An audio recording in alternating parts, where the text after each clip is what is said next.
Alexei Navalny, the famous Russian dissident, has been killed. And his wife has gone on social media saying that Putin killed my husband. Alexei's supporters say that Alexei has been definitely killed by Putin. Putin ordered his death. They are not releasing the body to the family, and the theory on Russian social media is that the reason why the body is not being released to the family is that there are toxins and there are poisons in his body. Jai Hind friends, I'm Major Gaurav Arya and you're watching the latest news of the day. Alexei Navalny, the famous Russian dissident, has been killed. And his wife has gone on social media saying that Putin killed my husband, and the Russians are not handing over Alexei's body to his family. And why are they not doing that? They're not doing it because somewhere the Russian authorities feel that this could get extremely controversial. He was a very popular figure. A lot of Russians loved him. And the fact that they actually believe that with Alexei, democracy would come to Russia finally. Russia has a very long history, even after the Tsars.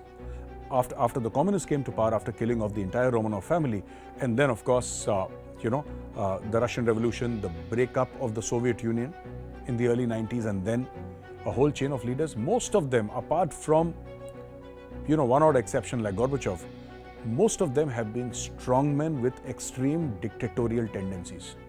And Vladimir Putin is no different. He's an extremely strong leader. And therein lies the problem, because Alexei's supporters say that Alexei has been definitely killed by Putin. Putin ordered his death. Now, obviously, the government is denying all this. You can't have the president of Russia being blamed for the murder of a man. The world has condemned it, and we'll come to that a little later. But here is the problem. They're not releasing the body to the family, and the theory on Russian social media is that the reason why the body is not being released to the family is that there are toxins and there are poisons in his body, which over a period of time will dilute and then not be visible at all.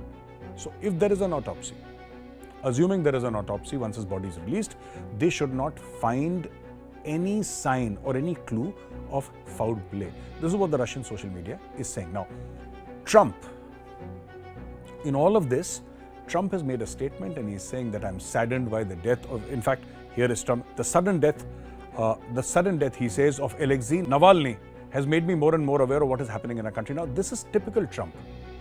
This is typical Donald Trump. The problem happened in Russia. He did not speak a word about Russia. He's saying Alexei's death made me think about what is happening in America. And then he goes on a typical Trump-like rant in which he says that it is a slow, steady progression with crooked radical left politicians, prosecutors and judges leading us down to a path of destruction, etc., etc. Then he talks about open borders, and he talks about so many other things, and he says that there is a huge conspiracy. Typical Trump. Before I analyze what Trump said and why he said it, a few days back, Russian President Vladimir Putin, in an interview with a TV anchor, suddenly the TV anchor gets up and asks him that, Mr. President, there are elections happening in the United States of America. Who's your choice? Who do you think should be the President of the United States of America? And immediately, as if on cue, Vladimir Putin says, it should be Joe Biden. And on being asked why, he says, because Biden is more stable. Biden is more stable, and so on the face of it, nothing wrong. On the face of it, nothing wrong, because even I feel that Biden is more stable. He might be old, he might be doddering, he might have a memory lapse every 5 minutes, but the fact of the matter is he's far more stable than Donald Trump. Donald Trump is highly unstable. But this was a scripted interview, ladies and gentlemen. It's not possible. You don't get across to the head of state, especially in a closed society like Russia, especially in a place like Russia where the politics is controlled, everything is controlled. You criticize the president too much, you disappear, your family disappears. This is the tradition in Russia. And these disappearances have also been ordered by Putin many a time. So what I am saying here is different, a little bit different. What I am saying here is that how do you think a TV anchor, a Russian TV anchor, can get up and ask Putin all these questions? This is scripted. He was told to ask this question. And this is typical Russian interference into the elections of the United States of America. Now, Canada has said Russia is interfering. Earlier, US had also said that the Russians used Facebook and social media tools to interfere in the US elections. Now, they're doing it again. And this is a direct interference in the American election process by Putin. Now you'll say it's just a comment. How does this amount to interfering? And let me tell you how. This is typically information warfare. What happens is that, Russia in America today is a hated country.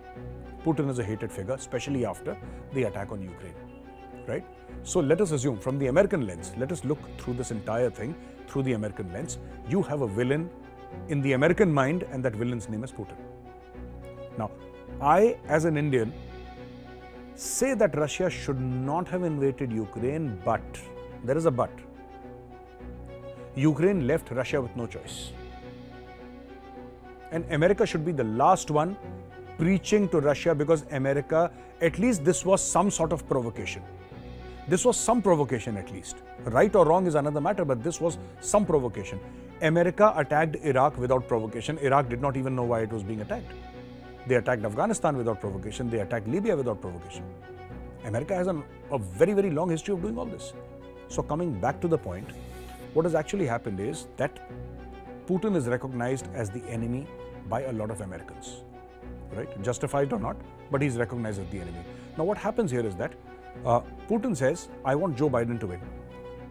Suddenly the message spreads across the United States that Biden is supported by Putin.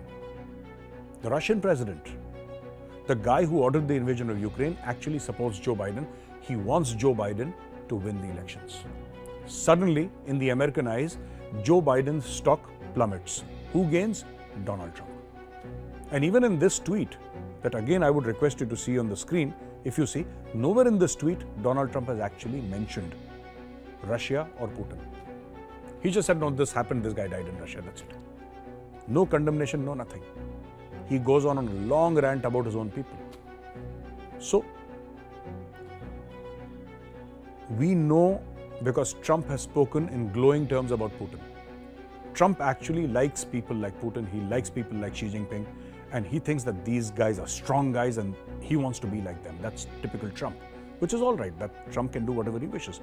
But the fact of the matter is that the Russians have Trump under their thumb.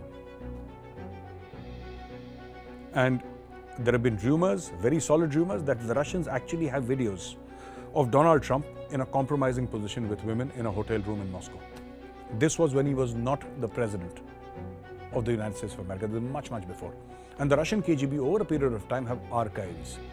Any person they feel is a person rising in prominence, they'll make a file and they'll try to, gather incriminating evidence against that guy, which can be used as leverage later. The Russian deep state is a master of blackmail, and this is exactly what they have done with Donald Trump. This is what social media says. This is what a lot of Russian sources have been saying openly in the press for some time. A lot of people have condemned it. The US has condemned it. Canada has condemned it. The United Kingdom has condemned it. NATO has condemned it. So many other people, the Czech Republic, everybody has said that Putin is so wrong and Putin has actually committed murder. UK did not say committed murder, but UK expressed shock. But US, for all practical purpose, said he's a murderer. Typical Justin Trudeau, the king of overacting. He says, this guy is a monster. I say he's a monster. Typical Justin Trudeau. But a lot of countries have condemned what Putin did or ordered done. However, people are going to forget this. The US elections will happen as scheduled. And remember, the Russian-American relation is going to improve if Trump comes to power. Funding for Ukraine will stop if Trump comes to power. And Russia and America are going to be close allies again if Trump comes to power. That's all I have for you, ladies and gentlemen, today. I'll catch you again tomorrow with another fresh video. Till then, Jai Hind.